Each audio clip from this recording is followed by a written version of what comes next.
बिस्मिल्लाहिर्रहमानिर्रहीम। अभी आज का जो हमारा टॉपिक है वो है significance of meiosis. 9th class chapter का नाम है सेल साइकिल और चैप्टर 5। ठीक है, मियोसिस के जो सिग्निफिकेंस है वो हम डिस्कस करेंगे। ठीक है, तो यहाँ पे सबसे पहला जो सिग्निफिकेंस है maintenance of chromosome in next generation, यानी जो क्रोमोसोम है वो नेक्स्ट जनरेशन के अंदर मियोसिस की वजह से मेंटेन होते हैं। किसकी वजह से मेंटेन होते हैं? मियोसिस की वजह से। फॉर एग्जाम्पल मैं भी आपको समझाता हूँ कि अगर मियोसिस क्या होता है कि जब मियोसिस होगा तो उसमें एक सेल से, पेरेंट सेल से पहले दो बनते हैं मियोसिस वन में, और फिर दोनों से मजीद दो दो सेल बनेंगे। तो टोटल हमारे पास at the end of meiosis 4 cell बन जाते हैं। कितने सेल बन जाएंगे? 4 सेल बन जाएंगे। और उनमें हम बात कर रहे हैं कि जो क्रोमोसोम नंबर है वो क्या होगा? हाफ। फॉर एग्जांपल यहाँ पे अगर पेरेंट सेल में 46 क्रोमोसोम थे, तो अगर ये गैमीट के अंदर क्रोमोसोम कितने हो जाते हैं? 23।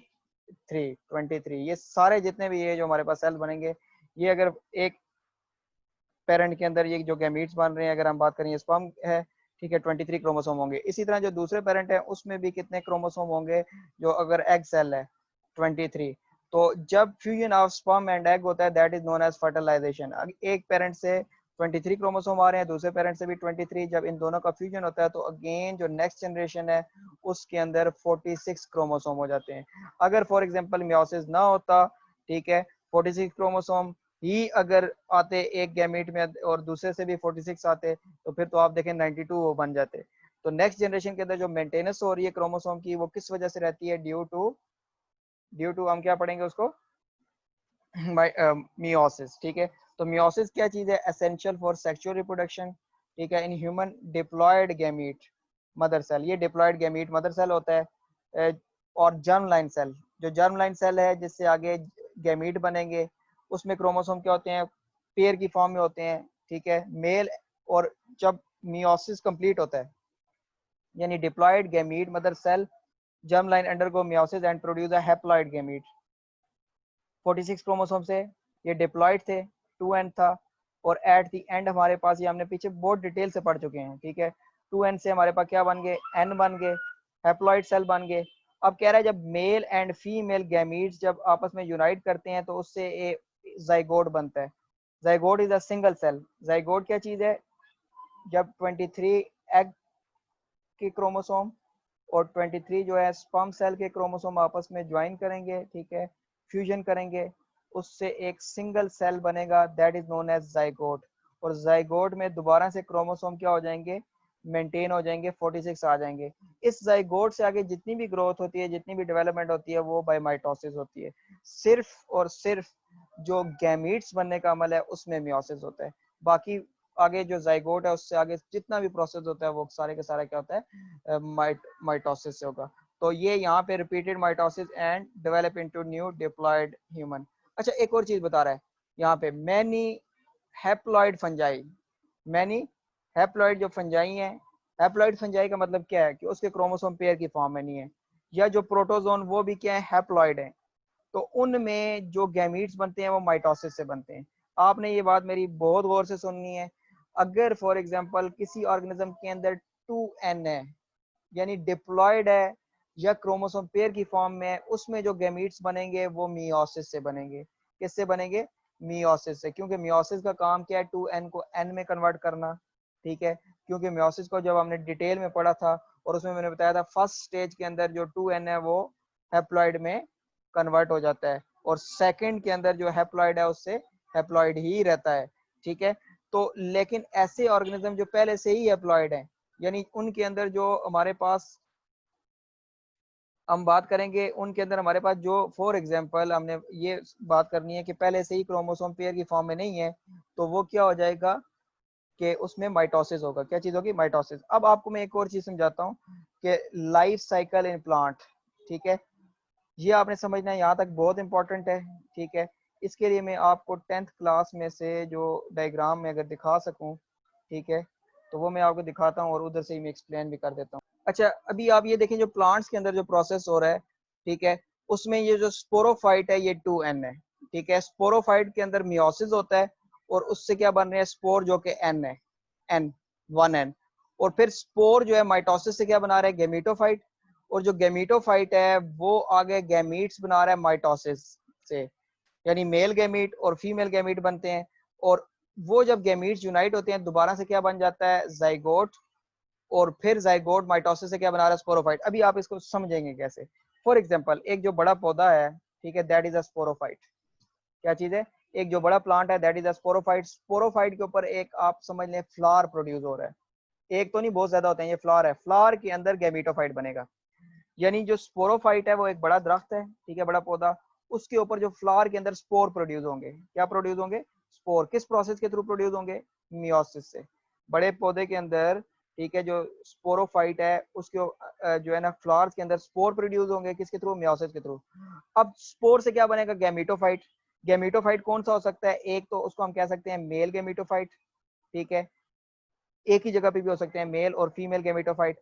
मेल गैमीटोफाइट का काम क्या है, वो गैमीट प्रोड्यूस करता है, ठीक है, कौन से, पोलन, ठीक है, पोलन प्रोड्यूस कर रहा है। और फीमेल गैमेटोफाइट एग सेल, यानी मेल जो है स्पर्म प्रोड्यूस कर रहा है और फीमेल क्या प्रोड्यूस कर रहा है, फीमेल एग प्रोड्यूस कर रहा है। इन दोनों का मिलना स्पर्म और एग का, उससे क्या बनता है, जाइगोट। और फिर जाइगोट से फर्दर आगे माइटोसिस से स्पोरोफाइट बनता है। तो ये आपने जो हमारी 9th की बुक है उसमें ये लिखा हुआ है कि sporophyte develop into spore by meiosis, and then spore जो है वो माइटोसिस के थ्रू क्या बना रहे हैं, गैमेटोफाइट। गैमेटोफाइट कहाँ पे बन रहा है, फ्लावर्स के अंदर। मेल गैमेटोफाइट में हम बात कर रहे हैं एंथर, ये देखें, ये मेल गैमेटोफाइट है जिसमें एंथर आ गया, ठीक है, मतलब स्टेमन आ गया, एंथर और फिलामेंट। और फीमेल गैमेटोफाइट में हमारे पास क्या है, कार्पल, ठीक है, थोड़ा सा मुश्किल है लेकिन आपको आगे जाके मजीद समझ आ जाएगी। ये कार्पल है, ठीक है, जिसमें स्टिग्मा, स्टाइल, ओवरी। ये फीमेल गैमेटोफाइट है और ये मेल गैमेटोफाइट। मेल गैमेटोफाइट के अंदर क्या बन रहे हैं, स्पर्म सेल। फीमेल गैमेटोफाइट के अंदर क्या बन रहे हैं, एग सेल। दोनों आपस में जब फ्यूजन करते हैं, ठीक है, और उससे क्या बनता है, जाइगोट। और जाइगोट जब बीज बनता है उससे दोबारा एक बड़ा पौधा बन जाता है। अब आप जरा वापस आए ना 9th क्लास में और इसको हम पढ़ेंगे तो आपको वहां से क्लियर हो जाएगा। ओहो, फिर वापस चले जाते हैं हम। यहाँ पे देखें जी, देखें, plant life cycle show alternation of generation. The cell of diploid sporophyte undergo meiosis to produce a haploid spore which grow into a haploid gametophyte generation। और जो गेमिटोफाइट जनरेशन है वो क्या करता है, प्रोड्यूस करता है haploid gamete through mitosis, and the gamete combine and form a zygote, और जाइगोट से दोबारा क्या बन जाता है, स्पोरोफाइट। इसको भी फिर डायग्राम पे आप जाएंगे, देखिए प्लांट के अंदर अल्टरनेशन ऑफ जनरेशन होती है। क्या होती है, अल्टरनेशन ऑफ जनरेशन। यानी जो स्पोरोफाइट है उससे क्या बन रहा है, गैमीटोफाइट, और गैमीटोफाइट से क्या बन रहा है, sporophyte. That is known as alternation of generation. यानी स्पोरोफाइट से जो स्पोर बन रहे हैं वो मियोसिस से बन रहे हैं, और जो स्पोर से गैमीटोफाइट बन रहा है वो माइटोसिस से हैप्लॉइड गैमीट बनते हैं। यानी स्पोर खुद भी हैप्लॉइड है, यहाँ पे अगर ये डिप्लॉइड होता स्पोर तो तब मियोसिस होता। तो हैप्लॉइड स्पोर से क्या बना, गैमीटोफाइट बना, और गैमीटोफाइट अगेन माइटोसिस से क्या बना रहा है, गैमीट बना रहा है, ठीक है। और फिर वो जो गैमीट आपस में फ्यूज करते हैं, जाइगोट बनता है, और जाइगोट से अगेन माइटोसिस से sporophyte. That is known as alternation of generation, ठीक है। स्पोरोफाइट से गैमीटोफाइट का बनना और गैमीटोफाइट से स्पोरोफाइट का बनना, ठीक है। ये अल्टरनेशन ऑफ जनरेशन है। अभी आप फिर वापस आएंगे 9th क्लास की बुक के ऊपर और वहां से आगे हम फर्दर अपना टॉपिक कंटिन्यू करते हैं। और ये वीडियो बंद कर दो। अच्छा, अच्छा, इसके बाद आपने देखना है कि production of variation in next generation. देखें, नेक्स्ट जो जनरेशन है, एक ही पेरेंट्स की ऑफ स्प्रिंग है, नस्ल है, वो एक भाई दूसरे भाई से मुख्तलिफ है, ठीक है, बहनें आपस में एक दूसरे से मुख्तलिफ हैं, ठीक है, उनके सारे करेक्टर, कई करेक्टर उसके मुख्तलिफ हो सकते हैं। तो यहाँ पे यही बता रहा है कि जो नेक्स्ट जनरेशन के अंदर जो क्रोमोसोम जो मियोसिस होता है उसकी वजह से वेरिएशन आती है। कैसे आती है इसको भी हम डिस्कस करते हैं। ये देखें, meiosis is essential for sexual reproduction in human diploid gamete.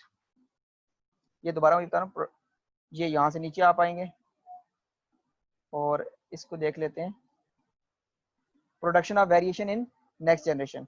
The chromosomes of each parent undergo crossing over during the meiosis। देखें, जब मियोसिस होता है तो उसमें हमने पढ़ा था कि हर क्रोमोसोम, यानी जो पेरेंट के अंदर, एक पेरेंट के अंदर मियोसिस हो रहा है तो ये एक क्रोमोसोम है जिसके दो क्रोमेटिड हैं, ठीक है। एक क्रोमोसोम के कितने क्रोमेटिड हैं, दो क्रोमेटिड होते हैं, और दोनों के दोनों क्रोमेटिड, इनको हम क्या कहते हैं, सिस्टर क्रोमेटिड। और साथ में जो दूसरा क्रोमोसोम है जिसके भी दो क्रोमेटिड हैं, उसको हम क्या कहते हैं, नॉन सिस्टर क्रोमेटिड आपस में क्या करेंगे, एक्सचेंज ऑफ फ्रेगमेंट करेंगे। एक तो इसकी वजह से वेरिएशन आती है, ठीक है। वेरिएशन किस वजह से आ रही है? नंबर वन, हमारे पास the chromosome pair of each parent undergo crossing over during meiosis, so the daughter cell that is a gamete have a genetic variation. इसमें क्या आती है? जेनेटिक वेरिएशन आती है। किस वजह से? क्रॉसिंग ओवर की वजह से, ठीक है। और when gamete fuse and form a zygote, यानी जब एग सेल और जो स्पर्म सेल फ्यूज करते हैं तो उससे क्या बनता है? जाइगोट बनता है। It genetic makeover is different from both parent. यानी अब एक तो क्या हुआ कि एक पेरेंट से जो क्रोमोसोम आ रहे हैं वो 23 आते हैं। कितने आते हैं? 23 क्रोमोसोम। और जो दूसरे पेरेंट से क्रोमोसोम आ रहे हैं वो भी कितने आ रहे हैं? 23। और जो पेरेंट्स में जब मियोसिस हुआ तो मियोसिस के दौरान भी क्रोमोसोम ने क्या किया? अपने सेगमेंट्स को, होमोलोगस पेयर ने अपने सेगमेंट को एक्सचेंज किया, जिसकी वजह से जेनेटिक वेरिएशन आई, ठीक है। जिसकी वजह से क्या आई? जेनेटिक वेरिएशन, ठीक है। Thus the meiosis allow the specific to bring a variation in next generation, ठीक है। और नेक्स्ट जनरेशन के अंदर वेरिएशन क्यों आ रही है? एक तो आपने ये बताना है क्योंकि क्रोमोसोम के अंदर क्रॉसिंग ओवर हो रही है। दूसरे नंबर पे आपने ये बताना है कि हाफ क्रोमोसोम एक पेरेंट से आते हैं, आधे क्रोमोसोम एक पेरेंट से और आधे क्रोमोसोम दूसरे पेरेंट से। इस वजह से भी वेरिएशन आती है। जेनेटिक वेरिएशन किस वजह से आ रही है? एक तो क्रोमोसोम एक पेरेंट से आधे क्रोमोसोम आ रहे हैं और दूसरे क्रोमोसोम दूसरे पेरेंट से, और जो पेरेंट्स की मियोसिस हो रहा है उसमें भी क्रोमोसोम क्या करते हैं? Crossing over. तो ये हमारा सिग्निफिकेंस ऑफ मियोसिस हो गया। नेक्स्ट लेक्चर के अंदर हम एरर इन मियोसिस पढ़ेंगे।